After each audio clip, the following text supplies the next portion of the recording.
The light of many torches filled the courtyard with a red glow. The light shone on the big, strong building that looked very powerful. On each side of the main door, the workers stood in 2 lines. They wore white clothes with purple bands. Their dark faces were lit up by the torches they held high, 50 strong men on one side and 50 on the other. Farther away, in the corners of the yard and at the gate, were many men, women, and even children, in clothes of many colors, from deep red to light pink. These people served one Lord. They were the workers, slaves, and fighters of this Russian prince. Above, black smoke from the burning wood hung in the air. In the bright light below, Prince Galitzin got off his horse and walked slowly. He wore very fancy clothes and had many weapons. He looked like a true prince and king. He walked between the 2 lines of white-clothed torch holders and up the wide steps. I followed him. In the busy crowd, no one knew who I was, and they thought I was with him. At the top of the steps, he stopped, and I looked past him into the lobby. It was also lit by torches. At the entrance, there were 2 big bear skins with heads and claws still on them, spread across the door. In the middle of the lobby was a table with a big silver tray. On the tray was a silver statue, bread, and a large silver salt container. Behind this table stood Prince Varnin and a young woman, whom I thought was his new wife. But I only looked at the tall, slim woman in white standing at the table. She looked at us proudly with shining dark eyes. She was Princess Daria. Galitzin also saw only the princess. Following the custom of his people, he stepped on the bare heads and entered the lobby. The princess took 2 steps forward and held out the bread and salt. Her hands were strong, but her face was pale and bright. He took the bread from her hands, broke it, and tasted the salt. Prince Varnin then came forward and hugged him warmly. At that moment, Daria saw me. If she was pale before, now she turned white. Quickly, she came to me as I walked across the bear skins and held out the bread and salt with shaking hands. "Take it quickly," she said in a quiet voice. I knew how important this act was, so I did as she said. As I did, I heard Varnin's deep voice. "Who is there, Daria? I command you not to share bread with him." But she turned and looked at him while I still held her hand. "He saved my life, father," she said in a sweet, clear voice. "And he has tasted your bread and salt. So, he is your guest too, sir." And I felt her hand was cold.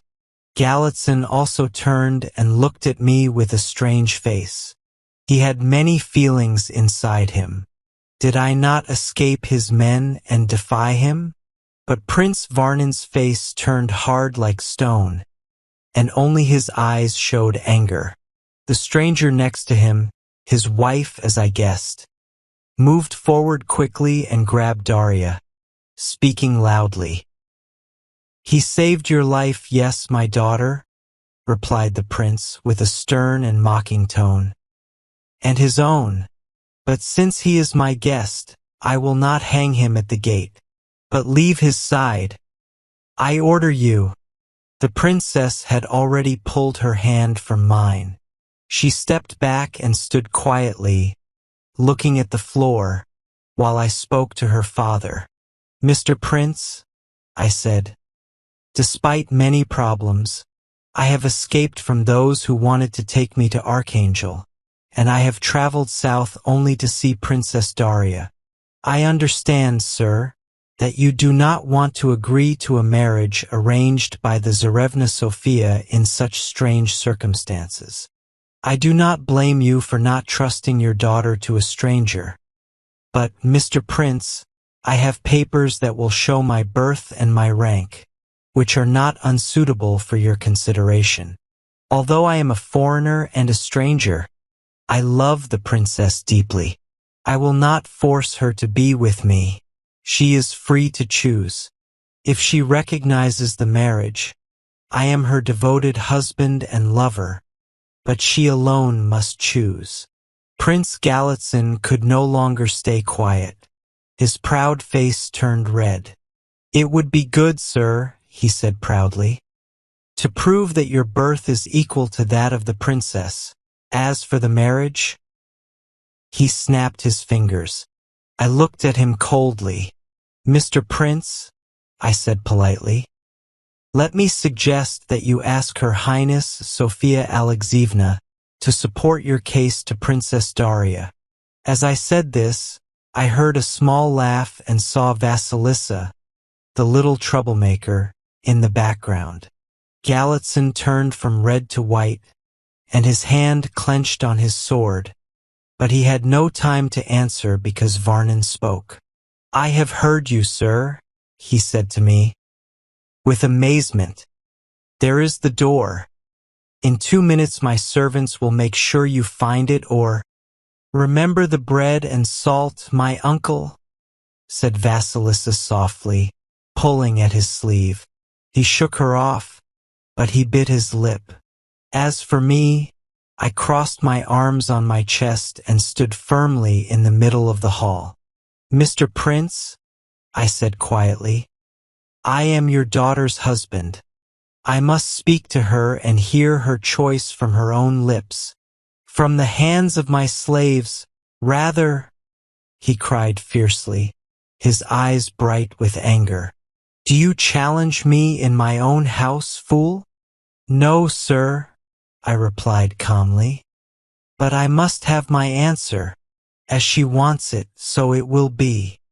His face was full of anger, and Galitzin muttered under his breath, touching his weapon.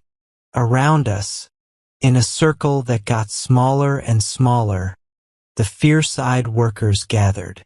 The red light of many torches went up and down.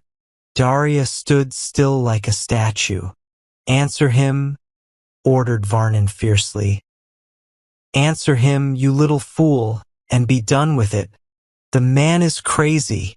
"Madam," I said to her softly and kindly, "I love you. I am your husband if you want. Answer me without fear, because I will surely protect you." She looked up, and her dark eyes met mine.